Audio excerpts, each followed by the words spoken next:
The Green Knight is about King Arthur's headstrong nephew who embarks on a daring quest to confront the Green Knight, who's a mysterious giant who appears at Camelot. Now, risking his head, he sets off on an epic adventure to prove himself before his family and court. That's what I understand about the film. I didn't fully understand this entire movie. I have to watch it again. It's definitely something that's going to pick your brain. But it's a really good, mythical, mysterious movie. If you like these kind of movies with like dark magic, elves, creatures, stuff like Zelda, World of Warcraft, that kind of stuff, you're really going to like this because it really sets the bar in that area and it brings you into this really immersed, cool world that's just so interesting. But it's very confusing to understand, and I've talked to quite a few friends and none of us has figured out what it's about yet. So we're all going to watch it again and try and figure it out. But what I just read to you is kind of what I got out of it. So if you're into the mythical worlds and stuff, you're absolutely going to love this. A24 blew this out of the water. Granted, I didn't grade it so high because the story was very confusing, but everything else about it is top-notch professional work. The cinematography is some of the most beautiful cinematography I've seen all year. I personally believe this movie's going to win an Oscar for cinematography and color grading. The camera angles, the camera work, the props looked really great. They were handmade props. You could tell nothing was really CGI. The set design was crazy. These set pieces helped you immerse and feel like you were in that world and at that time. And it just set the bar. This movie was tremendous. I'm telling you, it was a mythical and enthralling, medieval, coming-out-of-age story which King Arthur's overeager adult nephew learns that the world is weirder and more complicated than he could ever thought possible. They take you on this adventure with him, and it gets just more interesting as the film progresses. As you go along with him on this adventure, he runs into a fox, giants that are in a foggy mountain area, and it's just very beautiful but creepy at the same time because you can barely see them in the fog, but they're like giants. They just immerse you in this world, and it's absolutely absorbing, moment to moment, scene to scene, and it's absolutely gorgeous. They do let you grow with this character. He gets tricked by some kids and they steal all his stuff, and you kind of watch him in this crazy spellbinding journey of heroism of a man on a quest to discover the extent of his chosen path. Throughout the film, he encounters others along the way, along his path, and you enter their stories, and after they've begun and then their stories are over and you're exiting their part of the film, each story leaves a lasting impact on his perspective of what he got out of it.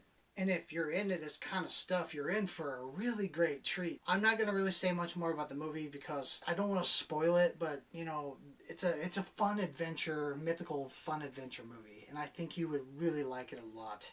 It's hard to follow, so really pay attention to it because you will have to view it a second time because I was really focused on it and even I didn't get a lot of things that happened in it. But it's fun because you'll have more to eat off of through a second viewing. That's why I recommend it. But there is one part that I did laugh, and I'm going to share that part. It's not a big spoiler.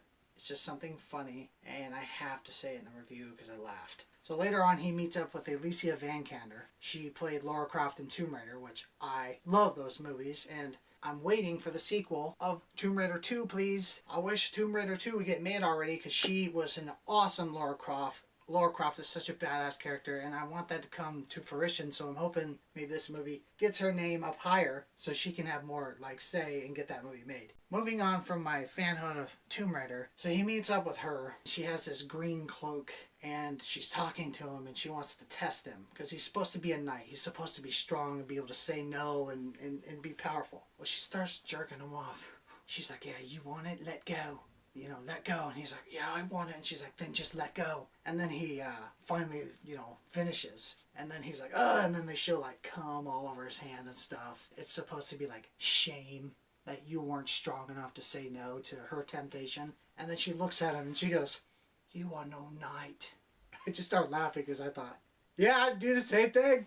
If she's going to do that to me, I'd come in the castle every day and let her tempt me all the time, and I'm like, I am no knight. You are right, I am weak. I am no knight. I was just thinking, this is funny as shit. That part was just funny. I see the temptation, what they were doing with it. I didn't think it was out of place, but it was hilarious because I don't think any guy would say no to her, and I sure the fuck would not, because I would straight up tell her, I am no knight. So if you're looking for something really original and cool and mythical, this is the absolutely perfect movie I could recommend to you this year in 2021. Check it out. It's available to watch right now. I highly recommend this movie.